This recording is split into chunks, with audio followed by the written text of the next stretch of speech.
Okay, you ready, Berkey? So, talked to Doug and Joe this morning. There really is not a lot of traction to move down.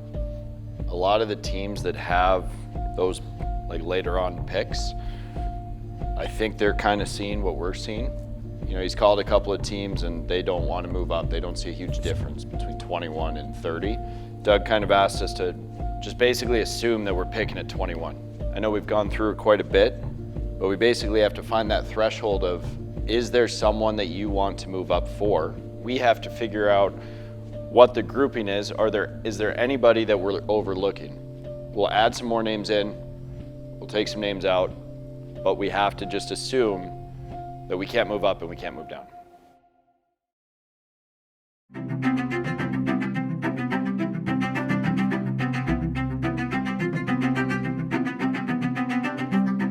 In every professional sport, once a year, comes the culmination of a year's work for each team's general manager and scouting staff as they gather to select the future of their clubs.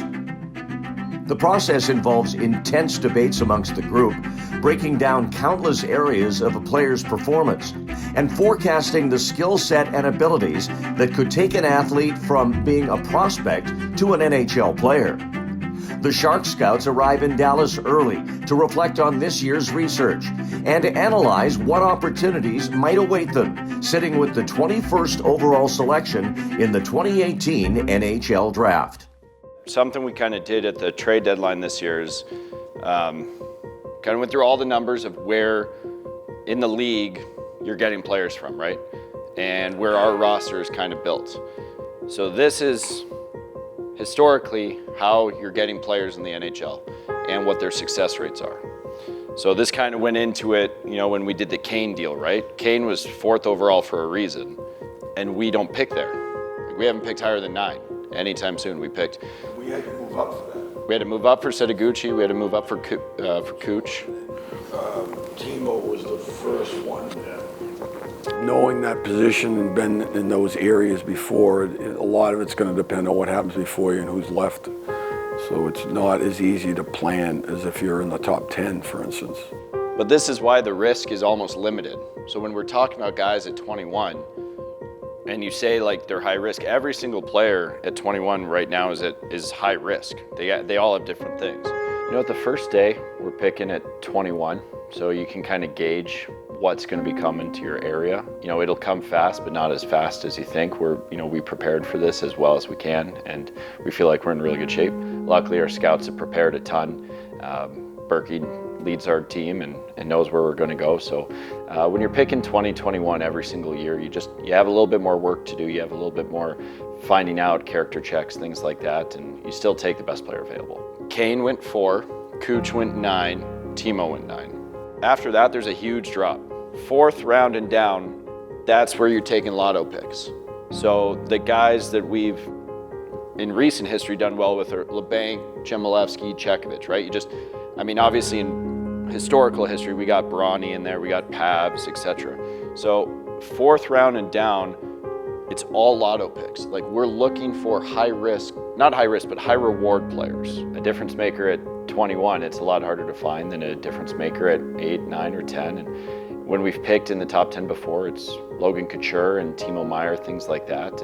At 21, those guys aren't going to be available. So you just kind of have to do a little bit more work and find the best player at that pick. Everyone in the 4th round is going to have some sort of warts.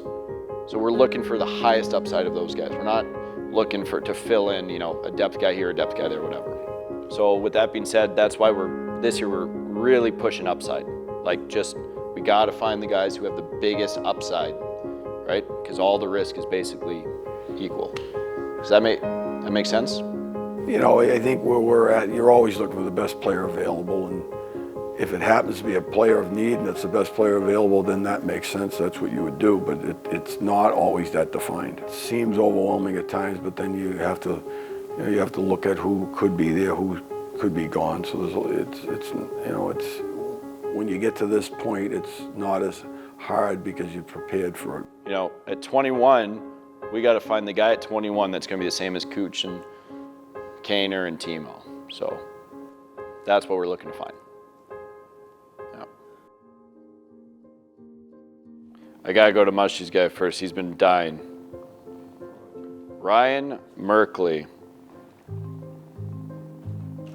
We have him rated out as 1, 2, 3, 4, 5, 6, 7, 8, 9, 10. The 11th most talented upside in the entire draft. What do we do? Okay, so we draft Ryan Merkley. What's our development plan for him? I mean, we were talking about this earlier, but a guy like Robbie, for example, going into this year, right? Were your guys' worries, just pure hockey, were your guys' worries about his defense as bad as whatever they are right now? Like in his underage year going in, would you have had any issue with his defensive liabilities? So every time this guy plays with the best players in his age group, he does well. But so from everything that you've done research-wise, talking to him at lunch, the interview, teammates, all that stuff, you'd sign off on it, on the kid. Okay, that's good.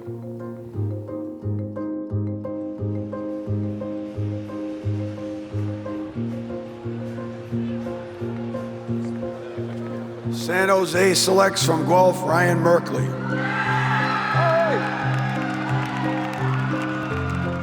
Surreal, I guess. I don't know how to describe it. I mean, it was an unreal feeling. I was happy. You know, I was sitting up there nervous, anxious. I mean, we're getting down to the end of it there. I mean, now you're sitting in bed, you can't sleep. I mean, you can't get enough sleep the night before anyways. Now you're just off waiting, trying to kill 13 hours before the draft. So this is anxious, nervous. I mean, San Jose is a great team. I mean, great city, nice and warm. But then they got players who help me, right? With Brent Burns, Mark-Edward Vlasic, Joe Thornton, Pavelski. I mean, those are great guys to have, to look up to and learn from. I mean, they've been there. I mean, they've played thousands of games. The Sharks acquire the 87th pick from Arizona and select 18-year-old center Linus Karlsson from Karlskrona of the Swedish Junior Leagues. In the 4th round, the Sharks trade up again, taking the 102nd overall pick, center Jasper Weatherby from Wenatchee of the BCHL, who intriguingly grew up a massive Sharks fan. In the 6th round, the Sharks select goaltender Zachary Amon of the QMJHL and left wing John Leonard from the University of Massachusetts Amherst, finishing up the 2018 NHL Draft with a total of 5 picks. This week, the Sharks prospects will get a chance to travel to San Jose to work on their skills and development under the guidance of members of the Sharks coaching and development staff. For a chance to see these draft picks in action, get tickets for the 6th annual Prospect Scrimmage Friday at SAP Center at San Jose.